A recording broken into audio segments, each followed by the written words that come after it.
স্বার্থ ছাড়া কেউ কারণ নয়। হয়তো তাই তুমি আমাকে আমার মতো করে ভালোবাসতে পারলে না। আমি তো তোমাকে আকাশ সমান ভালোবেসেছিলাম। মন প্রাণ খুলে নিজের সবটুকু উজাড় করে। তোমাকে পাওয়ার জন্য আমি কতটা মরিয়া হয়েছিলাম সেটা তুমি কখনো বুঝতে চাইলে না। তোমার আমাকে পাওয়ার স্বার্থ ঠিক কী ছিল আজও জানি না, কিন্তু আমার স্বার্থ ছিল সোজা সাপটা। তোমাকে পাওয়ার জন্য আমি অজস্র ভালোবেসেছিলাম, কিন্তু তুমি আমার হলে না। একদিন বুঝবে ভালোবাসা কাকে বলে। সেদিন তোমার বুকেও ঠিক এই শূন্যতা লাগবে, আমারই মতো দীর্ঘশ্বাস পড়বে, আর তুমি আফসোস করবে যে তোমার কেউ একজন ছিল, আগলে রাখতে পারলে না। যাবার আগে একটা কথা বলতে চাই।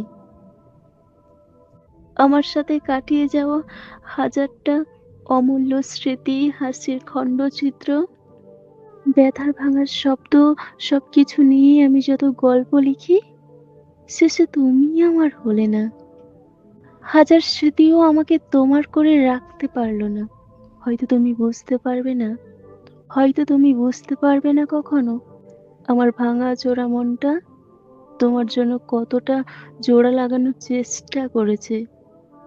আমি শুধু চেয়েছিলাম তুমি আমার আশ্রয় হয়ে থেকো, কিন্তু তুমি দূরে সরে গেলে ঠিক সেই মুহূর্তে যখন তোমাকে সবচেয়ে বেশি দরকার ছিল। সবশেষে বুঝলাম যাকে বেশি মন থেকে চাই সে সহজেই ছেড়ে চলে যায়। আমার ভুল ছিল ভালোবাসা, তোমার সহজ ছিল দূরে সরে যাওয়া। ভীষণ বিশ্রী একটা অনুভূতি। আমি শুধু তোমাকে চাই আর তুমি আমাকে চাও না। যে প্রবাহের জোয়ারের সময় ভাসতে পারে না, ভাটার সময় কাদায় আটকে যায়। জল আছে, নদীও আছে, কিন্তু চলার শক্তিটা নেই। কারণ সামান্য ভালোবাসা ছিল আমার একমাত্র দিশা।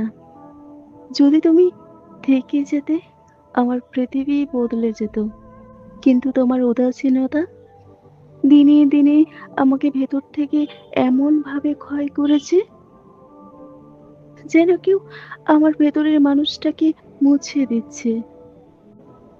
আমি ভাবতাম ভালোবাসা মানুষকে পূর্ণ করে, কিন্তু তোমার ভালোবাসা ছিল ছুরির মতো, যা আমাকে অর্ধেক মানুষ বানিয়ে দিয়ে গেছে, বাকি অর্ধেকটা নিঃশব্দে মেরে ফেলেছে।